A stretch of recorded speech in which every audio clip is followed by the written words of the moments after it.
শুরু করে দেয়া নেই। আর এবার আমরা ৭ নাম্বার অঙ্কটা আমরা করব তোমার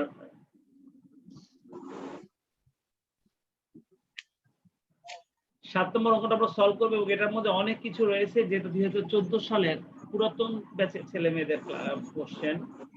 এখানে ওনারা টোটাল কোশ্চেন করেছে ৩টা না ৪টা এবং বেশ বড় সড় রকমের একটা অঙ্ক এবং এটা আমি তোমাদেরকে করে দিতে চেয়েছিলাম।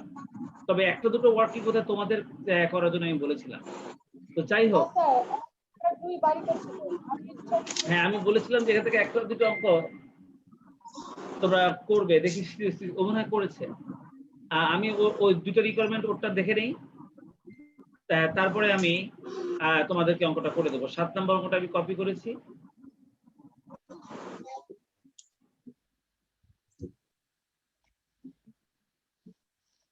আমাদের অঙ্কগুলো প্রায় শেষ হয়ে এসছে। ৭ নম্বর অঙ্কটা আমরা কপি করেছি।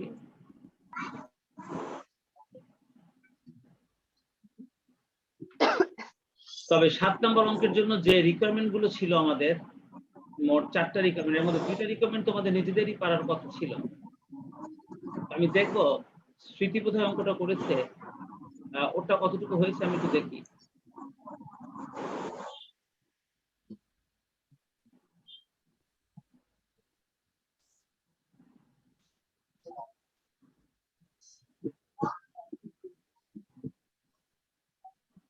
এই যে এখানে আমাদের অ্যান্সারটা দেওয়া আছে আর এই যে প্রশ্নগুলো সব এখানে করেছে। এই প্রশ্নটা আমাদের ২০১৪ সালের কোশ্চেন। এখানে ওনারা প্রশ্নের মধ্যে আমাদেরকে যেটা বলছে একটু দেখো তো, আশরাফ একটু দেখো, আর সঞ্জিতাও দেখো। এখানে the following data is extracted from the books of Podda Company Limited. এখানে আমাদের যে তথ্যগুলো দেওয়া আছে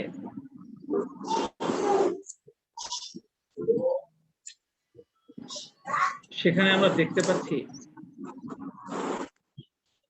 আমাদের সেলস ইউনিট দেওয়া আছে ১ লক্ষ আর টোটাল সেলস এর পরিমাণ দেওয়া আছে ৮ লক্ষ।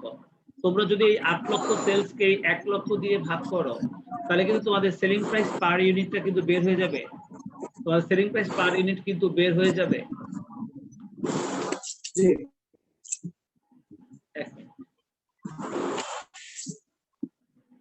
৮ টাকা পার ইউনিট।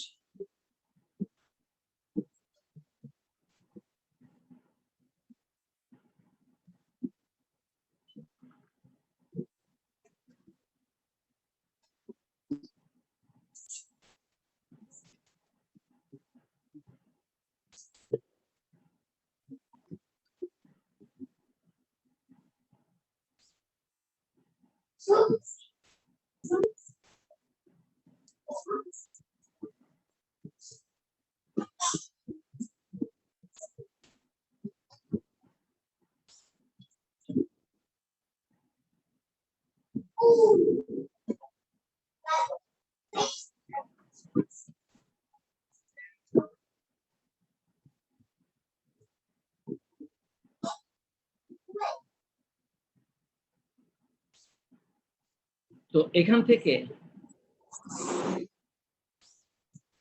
থেকে ওনারা এই যে সেলস হচ্ছে এই তো আমরা এখান থেকে ৮ টাকা বের করে নিতে পারি। আর পারচেজ প্রাইসটা জন্মগতভাবে ভেরিয়েবল আর কমিশনটা যেহেতু সেলস এর উপর রিলেটেড তাহলে এটাও ভেরিয়েবল। তো আমরা ৩,৮০,০০০ টাকাও ভেরিয়েবল।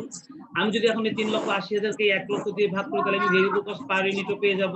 তাহলে সেলিং প্রাইস পার ইউনিট পাচ্ছি, ভেরিয়েবল কস্ট পার ইউনিট পাচ্ছি। আর দেখো আমাদের এখানে ফিক্সড কস্ট বলে দিয়েছে ৩ লক্ষ টাকা। এই কয়টা মান যদি আমরা পাই তাহলে কিন্তু আমরা সব রকম রিকোয়ারমেন্টের জবাবটা দিতে পারি। আমরা স্মৃতির অঙ্কটা দেখি ওর ডাটাগুলো সুন্দর করে বসাতে পারলো কিনা, আর তারপরে আমি তোমাদেরকে বাকি কাজগুলো দেখাবো। দেখো এখানে স্মৃতি তো ঘুরাই দিয়েছে, স্মৃতি তো খাতাটা ঘুরাই দিয়ে ফেলছে। ও স্মৃতি এটা সোজা করে দাও না। স্যার ঘুরাই দেন, এটা ঘুরে গেছে, আমি দিচ্ছি আবার দাও। হ্যাঁ আবার দিচ্ছি স্যার, আমি বড় দেখে কি গেল না। আচ্ছা দেখো স্যার এই যে সোজা করে দিছি একটা, স্যার সোজা করে দিছি একটা, ওটা দেখতে হবে। ও আচ্ছা দিছো।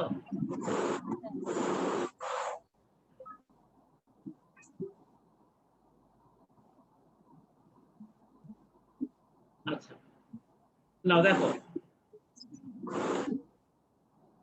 যদি ওটা ঠিক হয় তাহলে অন্তত ডাটাগুলো তোমরা যারা করনি তারা ওটা দেখে দেখে তুলে ফেলতে পারো। আমি বুঝিয়ে দিচ্ছি যে ডাটাগুলো ঠিক মতন করতে পেরেছে কিনা।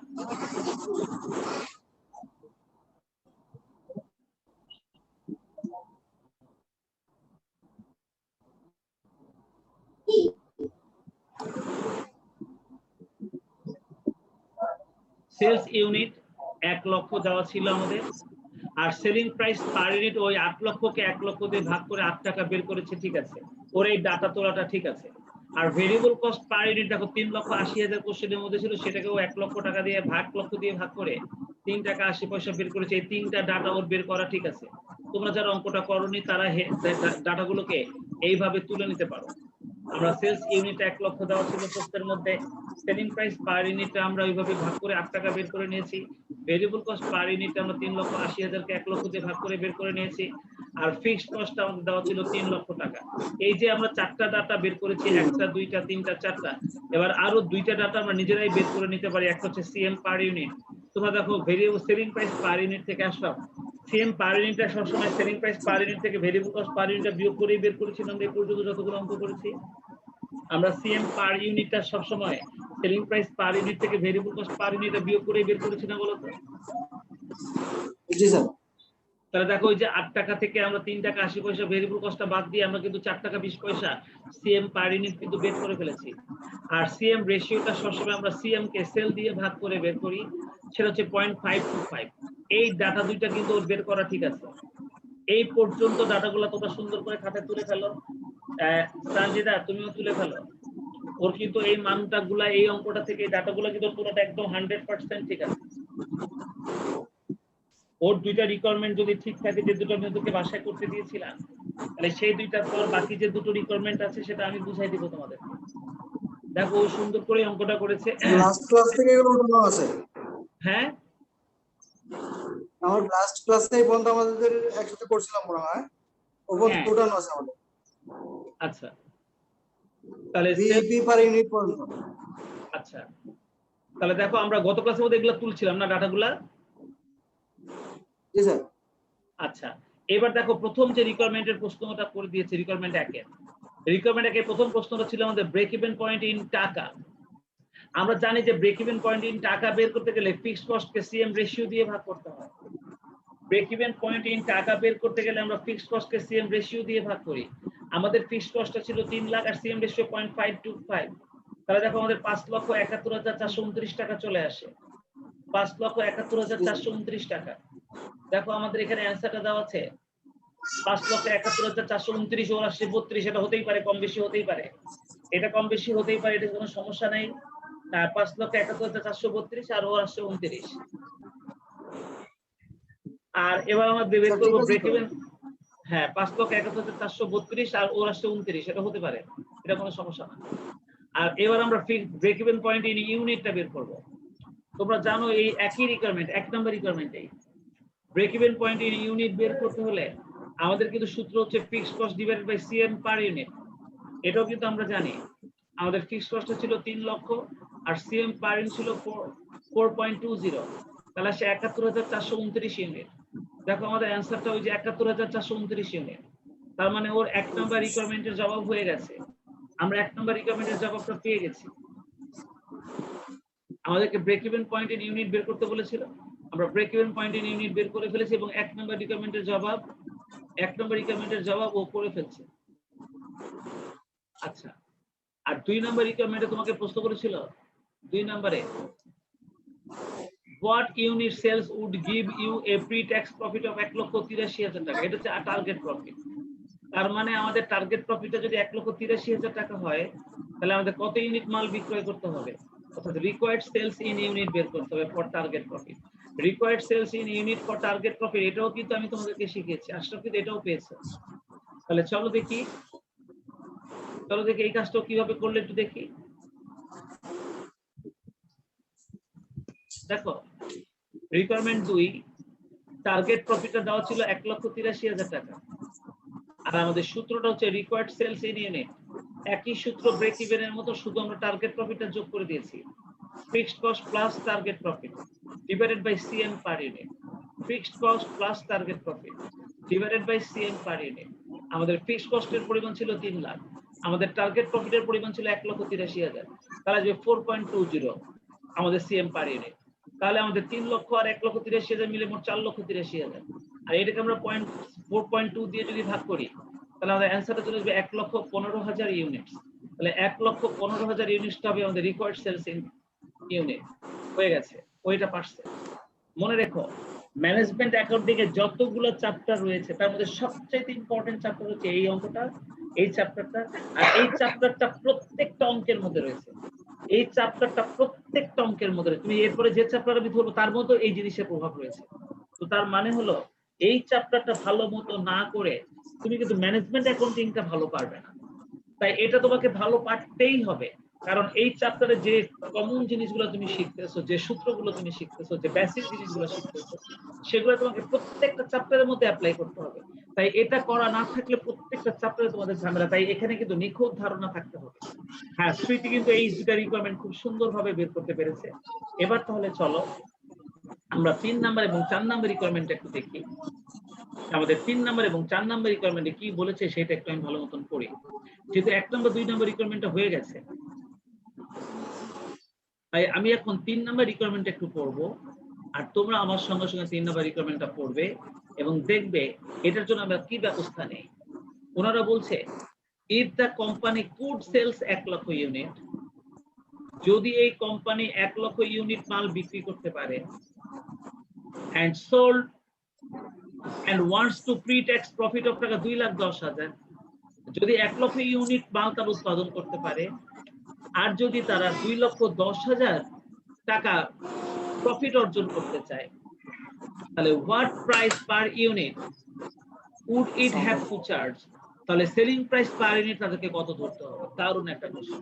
আমি কোশ্চেনটা আগে তোমাদেরকে বুঝাই নিই।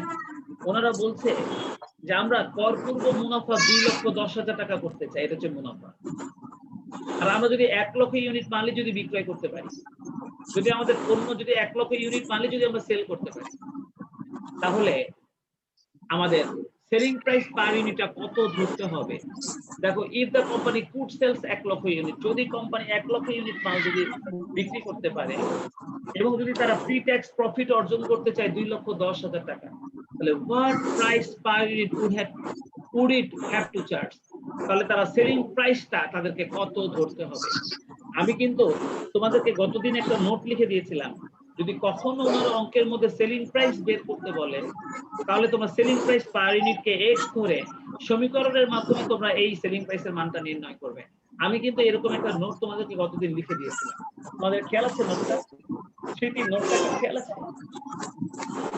গতদিন যারা ক্লাসে ছিলে, আমি সেই ক্লাসের মধ্যে তোমাদেরকে লিখে দিয়েছিলাম যে যদি কখনো ওনারা সেলিং প্রাইস পার ইউনিট বের করতে বলে তাহলে সেলিং প্রাইস পার ইউনিটকে তুমি এক্স ধরে তুমি একটা সমীকরণের মাধ্যমে তুমি এই সমাধানটা করবে। ওনারা বলেছে যদি আমরা 1 লক্ষ ইউনিট মাল সেল করতে পারি তাহলে সেলিং প্রাইস পার ইউনিটটা কত হলে আমরা সেলিং প্রাইস পার ইউনিটটা কত যদি হয় তাহলে আমরা করপূর্ব মুনাফা ওই 2,10,000 টাকা অর্জন করতে পারবো। এই প্রশ্নটা ওনারা আমাদেরকে করেছে 3 নাম্বার রিকোয়ারমেন্ট। তো এই রিকোয়ারমেন্ট 3 এর জবাবটা আমরা কিভাবে দিব চলো একটু দেখি। আমি এখন তোমাদেরকে রিকোয়ারমেন্ট 3 এর জবাবটা দিব, তোমরা এই রিকোয়ারমেন্ট 3 এর জবাবটা আমার সামনে থেকে দিবে।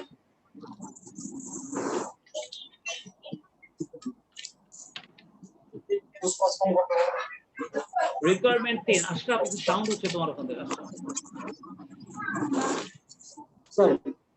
হ্যাঁ, সাউন্ড হচ্ছে একটু, মানে নয়েজ হচ্ছে। আচ্ছা, রিকোয়ারমেন্ট 3 টা দেখো, এখানে ওনারা আমাদের কাছে সেলিং প্রাইস পার ইউনিট জানতে চেয়েছিল, তাই আমরা প্রথমে ধরে নিব let selling price per unit সমান সমান x। এই কথা কিন্তু আমি এর আগেও বলেছি, যদি কখনো ওনারা তোমার কাছে সেলিং প্রাইস পার ইউনিট জানতে চায় তাহলে কিন্তু তোমরা অবশ্যই সেলিং প্রাইস পার ইউনিটকে x ধরবে। আর ওনারা কিন্তু বলেছে যে আমাদের সেলস ইউনিটটা কিন্তু 1 লক্ষ হবে। আমরা লিখলাম আমাদের সেলস ইউনিট, আমাদের সেলস ইউনিট কিন্তু 1 লক্ষ, এটা কিন্তু ওনারা বলে দিয়েছে। আমাদের আরো তথ্য আছে। আমাদের ভেরিয়েবল কস্ট পার ইউনিট,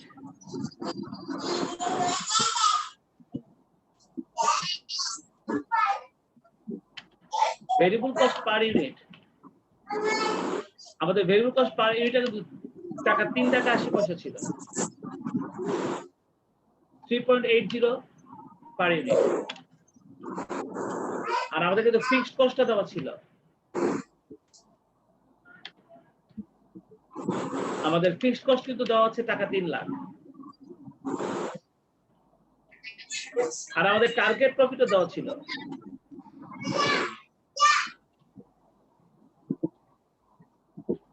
আমাদের টার্গেট প্রফিটটা কিন্তু দেওয়া ছিল 2,10,000।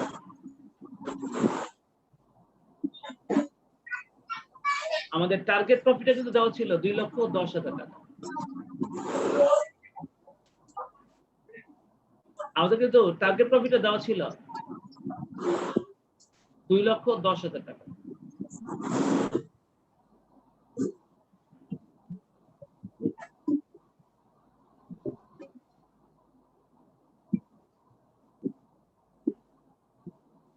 তাহলে এই ইনফরমেশন গুলো ব্যবহার করে আমাদেরকে এখন সেলিং প্রাইস পার ইউনিটটা বের করতে হবে। যেহেতু আমি সেলিং প্রাইস পার ইউনিট ধরেছি x, এখন তোমরা আমাকে বলো, আমি তোমাদেরকে একটা নোট লিখে দিয়েছিলাম, যদি কখনো সেলিং প্রাইস পার ইউনিট বের করতে বলে তাহলে সেলিং প্রাইস পার ইউনিটটাকে তোমরা সবসময় x ধরবা, আর একটা সমীকরণ ব্যবহার করে তোমরা এই সেলিং প্রাইস পার ইউনিটের মানটা বের করবা। তো আমি কিন্তু ডাটাগুলো সব তুলে ফেলছি। এবার আমার সমীকরণটা ছিল এরকম, টোটাল সেলস, টোটাল সেলস সমান সমান তোমরা দেখো টোটাল কস্ট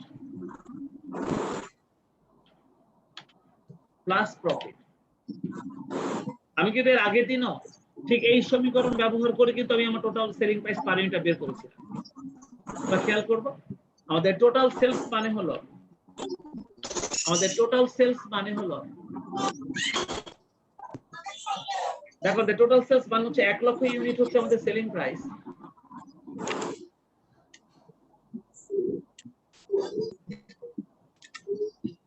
1 লক্ষ ইউনিট হচ্ছে সেলিং প্রাইস, তার সঙ্গে এক্স গুণ, তাহলে এটা হবে টোটাল এক্স, টোটাল সেলস, আর সমান সমান।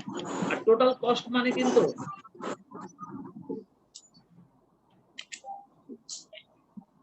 Variable cost plus fixed cost.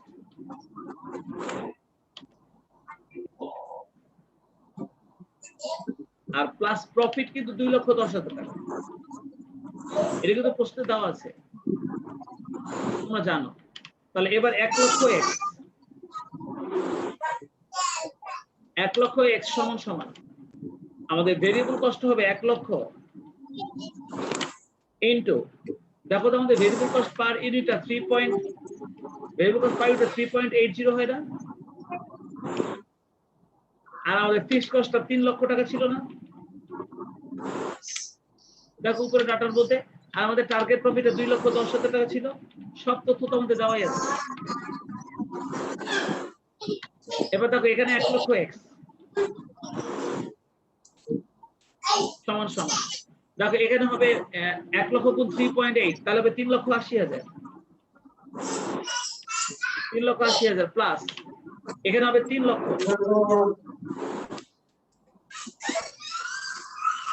3 লক্ষ, আর এখানে হবে প্লাস 2,10,000।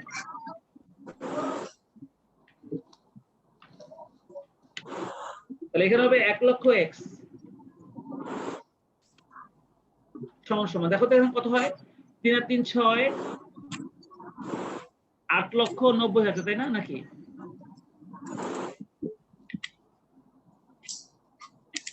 8,90,000 না? জি স্যার। তাহলে x সমান সমান 8,90,000 ভাগ হচ্ছে 1 লাখ। তাহলে আমাদের অ্যান্সারটা আসে 8.90 or টাকা 9। তার মানে 8.90 অথবা আমরা এটাকে টাকা 9ও বলতে পারি পার ইউনিট। তাহলে আমাদের প্রতি ইউনিট বিক্রয় মূল্য কমপক্ষে 9 টাকা হতে হবে, তাহলে আমরা আমাদের এই যে টার্গেটটা সেটা করতে পারবো। আর এই যে দেখো আমাদের অ্যান্সারের মধ্যে যে 9 টাকা দেওয়া আছে। 8.9 অথবা 9 টাকা আমাদেরকে বিক্রয় করতে হবে। এই যে আমরা ক্যালকুলেশন করে বের করলাম। তোমরা কি 3 নাম্বার রিকোয়ারমেন্টের এই ক্যালকুলেশনটা সবাই বুঝেছো? এর আগেও একটা অঙ্কের মধ্যে আমি কিন্তু এভাবে সেলিং প্রাইস পার ইউনিটটা বের করেছিলাম, এবং তোমরা দেখবা সেই অঙ্কটার মধ্যে আমি সেলিং প্রাইস পার ইউনিট কিন্তু একইভাবে বের করেছি। এই অঙ্কে ঠিক যেভাবে বের করেছি, আগের অঙ্ক আমি কিন্তু ঠিক সেভাবেই বের করেছি। তোমরা খেয়াল করো, বুঝছেন?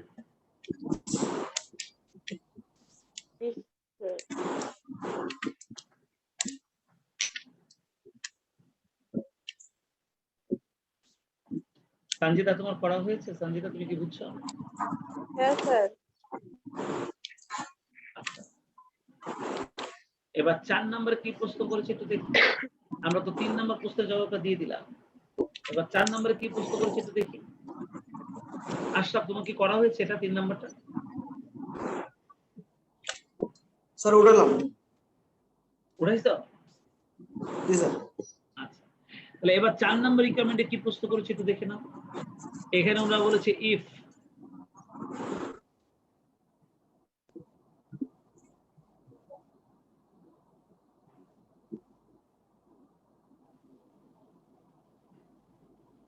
if the purchase price of the product increase by 10%, যদি এই পণ্যের পারচেজ প্রাইসটা 10% বেড়ে যায়, তোমরা বলো পারচেজ প্রাইস 10% বেড়ে গেল, তার মানে ভেরিয়েবল কস্টটা 10% বাড়তেছে, পারচেজ প্রাইস বেড়েছিল তার 10%, তার মানে আমাদের খরচের একটা পরিবর্তন হচ্ছে। যখন ওনারা কোনো অঙ্কের মাধ্যমে ওনাদের খরচের পরিবর্তন করবে, আমরা পুরো ডাটাটা আবার নতুন করে তুলবো।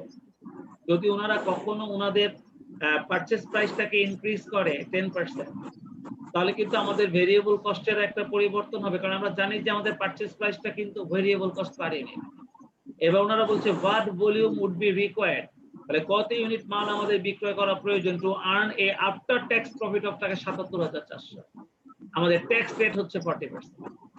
3 নাম্বার রিকোয়ারমেন্টে দারুণ একটা প্রশ্ন করেছে, প্রশ্নটা ভালো করে শুনো সবাই, দারুণ প্রশ্ন। ওনারা বলেছে যে যদি আমাদের ক্রয় মূল্য 10% ইনক্রিজ করে, আচ্ছা ক্রয় মূল্যকে কিন্তু আমরা সবসময় ভেরিয়েবল কস্ট বলে এসেছি, তার মানে আমাদের ভেরিয়েবল কস্টের একটা পরিবর্তন হবে, আর ভেরিয়েবল কস্টের পরিবর্তন হওয়া মানে সিএম এরও পরিবর্তন হওয়া, সিএম পার ইউনিটেরও পরিবর্তন হওয়া, সিএম রেশিওরও পরিবর্তন হওয়া। ওনারা বলেছে what volume would be required to earn a after tax profit of taka 77,400, তাহলে আমাদের কত ইউনিট মাল আমাদেরকে বিক্রয় করতে হবে, কত ইউনিট মাল আমাদেরকে বিক্রয় করতে হবে two earn a after tax profit of টাকা 77,800।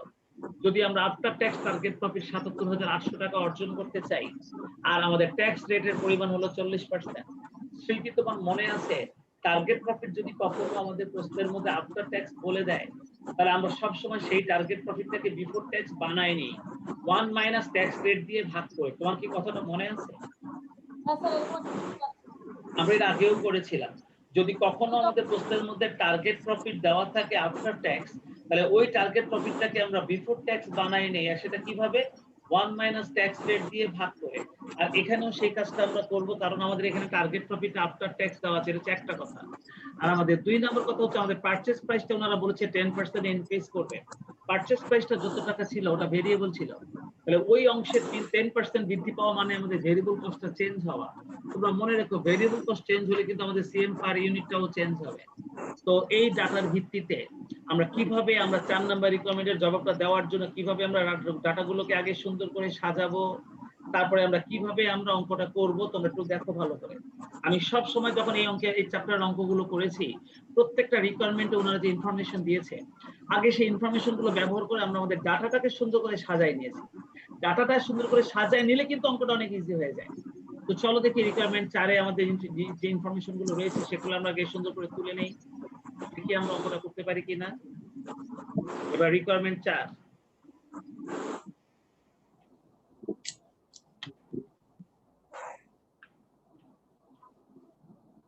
রিকোয়ারমেন্ট 4।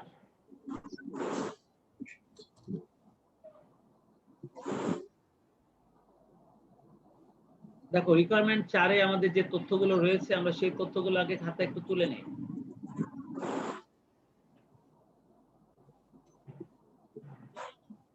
ওনারা আমাদেরকে প্রশ্নের মধ্যে যেটা বলছে সেটা হচ্ছে আমাদের পারচেজ প্রাইসটা নাকি 10% বাড়বে। ইনক্রিজ করবে। তাহলে মানে আমাদের ভেরিয়েবল কস্ট পার ইউনিটটা চেঞ্জ হবে। আমি তোমাকে একটু দেখাচ্ছি হিয়ার। তাহলে আমরা লিখবো variable cost per unit, variable cost per unit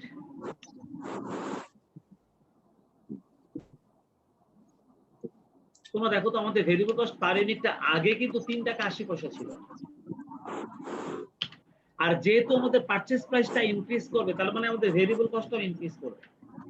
কিন্তু এই ভেরিয়েবল কস্টটা কতটুকু ইনক্রিজ করবে আমি তোমাদেরকে একটু বুঝাবো। দেখো তো আমাদের আগের ভেরিয়েবল কস্ট 3 টাকা 80 পয়সা ছিল না বলো তো? এই আমাদের আগের ভেরিয়েবল কস্ট 3 টাকা 80 পয়সা ছিল না বলো তো? হ্যাঁ ছিল। তোমরা এবার তো মূল কোশ্চেনটা দিকে তাকাও।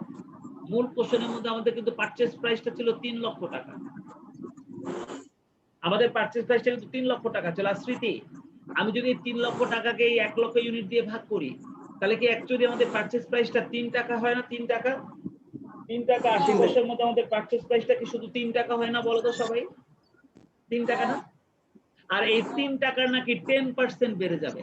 তাহলে 3 টাকার 10% বাড়বে। তার মানে আমাদের টোটাল ভেরিয়েবল কস্ট আগে যা ছিল 3 টাকা 80 পয়সা, এটার সঙ্গে এখন 10% অফ টাকা 3 টাকা 10% বেড়ে যাবে। এই কথাটা তোমরা সবাই বুঝছো কিনা বলো তো?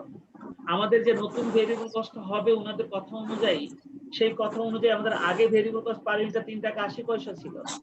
আর এখন ওনারা বলতেছে যে পারচেজ প্রাইসের নাকি 10% বাড়বে। তো পারচেজ প্রাইসটা তো 10%, আমি পার্সেন্টেজ পারচেজ প্রাইসটা ছিল 3 টাকা। 3 টাকা কিভাবে পেলাম? 3 টাকা আমরা পেলাম ওই যে 3 লক্ষকে 1 লক্ষ দিয়ে ভাগ করলে কিন্তু 3 টাকা হয়। তাহলে সেই 3 টাকার 10% আমাদের বেড়ে যাবে। তাহলে দেখো তো আমাদের পারচেজ প্রাইসটা যদি বেড়ে যায় তাহলে 3.80 তার সঙ্গে প্লাস 3 টাকা 10% মানে কিন্তু 0.30, তাহলে 30 পয়সা যদি বেড়ে যায় তাহলে এখন দেখো তো 4 টাকা 10 পয়সা হয়ে যাবে না? তাহলে আমাদের ভেরিয়েবল কস্ট পার ইউনিট হয়ে যাবে টাকা 4.10,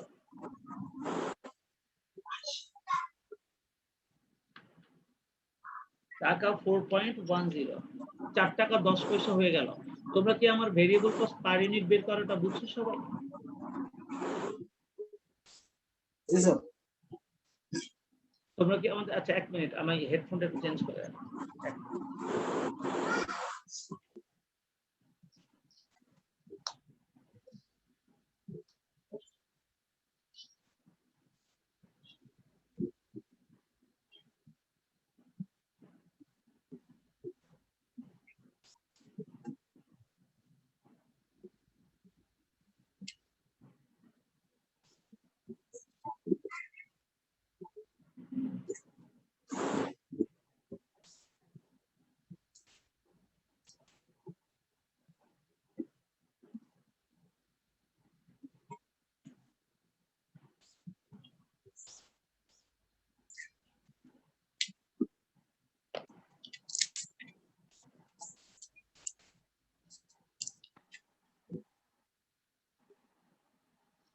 হ্যাঁ শুনতে পাচ্ছ আমার কথা? স্যার শুনতে পাচ্ছি। তোমরা কি আমার কথা শুনতে পাচ্ছ? আমার কি শোনা যায়? স্যার আমি শুনতে পাচ্ছি।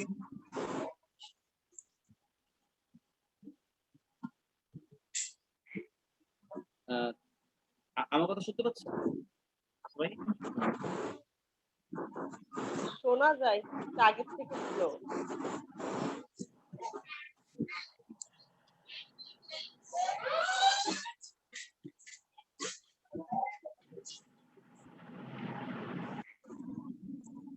না হেডফোন দিয়ে আমি শুনতে পাচ্ছি না, ডাইরেক্ট শুনতে হবে।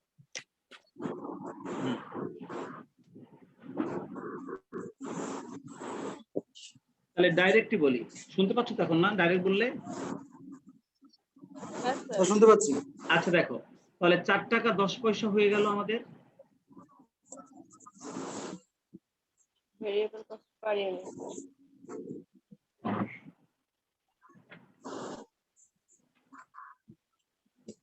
Variable cost per unit. আর আমাদের সেলিং প্রাইস পার ইউনিট কিন্তু আগেই দেওয়া ছিল। সেলিং প্রাইস পার ইউনিট কিন্তু আমাদের শুরুতেই দেওয়া ছিল। সেলিং প্রাইস পার ইউনিট ওই যে 8 টাকা আমরা বের করেছিলাম, ওই যে 1 লক্ষকে 8 দিয়ে ভাগ। তাই যদি হয় তাহলে এখন দেখো আমাদের এখান থেকে আমরা CM per unit, therefore তাহলে আমাদের CM per unit কত হবে?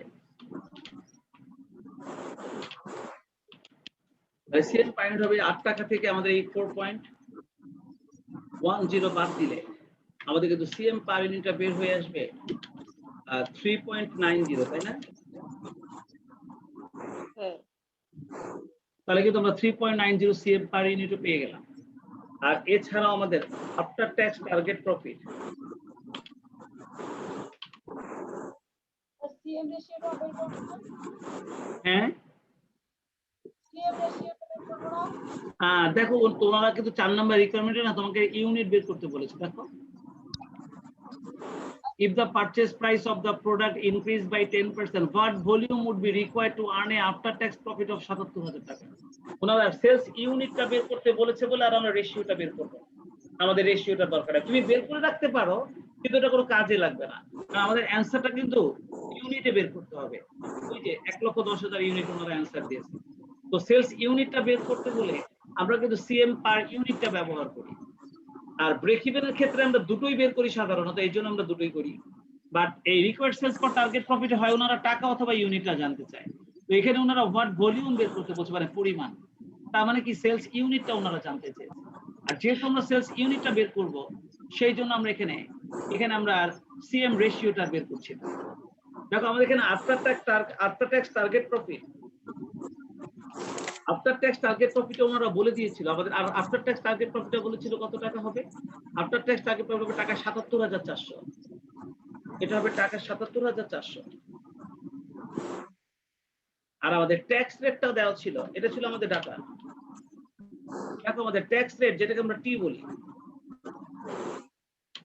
আর এই ট্যাক্স রেট টিটা দেওয়া ছিল আমাদের। দেখো ট্যাক্স রেট টিটা দেওয়া ছিল কত? 40%। টিটা দেওয়া ছিল 40% আর 0.40।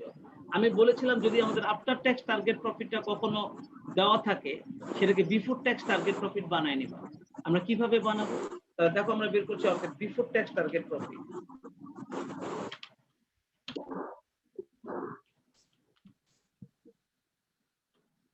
আমরা আমাদের ডাটার মধ্যে বিফোর ট্যাক্স টার্গেট প্রফিটটা বের করে নিতে পারি। আর সেটা আমরা বের করবো এই যে এইভাবে। বিফোর ট্যাক্স টার্গেট প্রফিটটা আমরা বের করবো এইভাবে।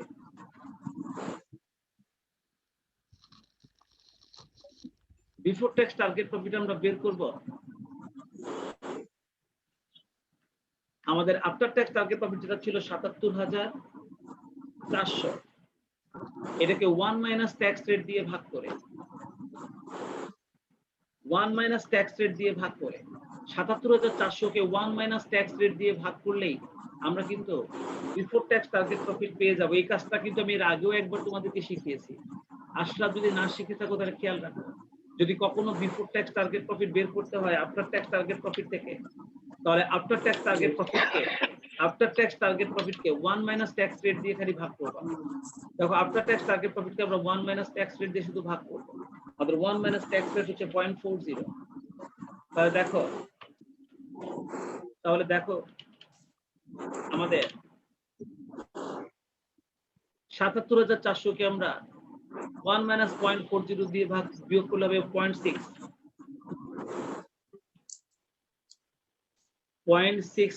চলে আসবে। তাহলে তুমি 77,400 কে 0.60 দিয়ে ভাগ করো, তাহলে দেখো তো তোমার বিফোর ট্যাক্স টার্গেট প্রফিটটা তাহলে কত হয়? 1 লক্ষ কত হয়? এটা হয়। তাহলে আমরা 1,29,000 টাকা পেয়ে গেলাম আমাদের বিফোর ট্যাক্স টার্গেট প্রফিট। আমি 4 নাম্বার রিকোয়ারমেন্টের অ্যানসারটা করার জন্য আমি এই যে ডাটাগুলোকে রেডি করে নিয়েছি। ওনারা ভেরিয়েবল কস্ট আমাদেরকে বলেছিল যে পারচেজ প্রাইসে নাকি 10% বাড়বে। পারচেজ প্রাইস ছিল 3 লক্ষ টাকা, যাকে 1 লক্ষ দিয়ে ভাগ করলে হবে 3 টাকা। তাহলে সেই 3 টাকা 10% বেড়ে যাবে, অর্থাৎ 30 পয়সা বেড়ে যাবে। 3 টাকা 80 পয়সার সঙ্গে 30 পয়সা বেড়ে গেলে হবে 4 টাকা 10 পয়সা। আর আমাদের সিএম পার ইউনিট হবে 8 টাকা থেকে 4 টাকা 10 পয়সা বাদ দিলে 3.90। এটা হবে আমাদের সিএম পার ইউনিট। আর আফটার ট্যাক্স টার্গেট প্রফিটটা আমাদের 77,400 দেওয়া ছিল। এটাকে ট্যাক্স রেটটা যেহেতু 40% দেওয়া ছিল, তাহলে আমরা ওই অ্যামাউন্টটাকে যদি 1 মাইনাস ট্যাক্স রেট দিয়ে ভাগ করি তাহলে আমরা অবশ্যই বিফোর ট্যাক্স টার্গেট প্রফিট পেয়ে যাব। এইবার আমরা আমাদের জবাব দিতে পারবো। ওনারা আমাদেরকে প্রশ্ন করেছিল রিকোয়ার্ড সেলস ইন ইউনিট বের করো।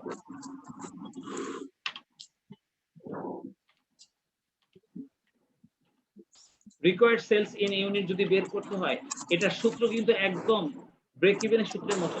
শুধু টার্গেট প্রফিটটা প্লাস করতে হয়, এটা তোমরা জানো। শুধু টার্গেট প্রফিটটা প্লাস করতে হয়, এটা তোমরা জানো।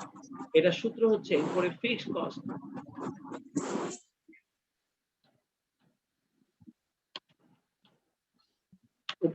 Cost plus target profit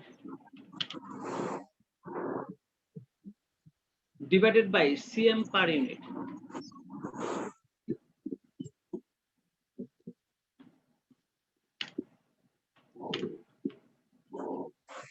Fixed cost divided by target profit divided by CM per unit. এই ছিল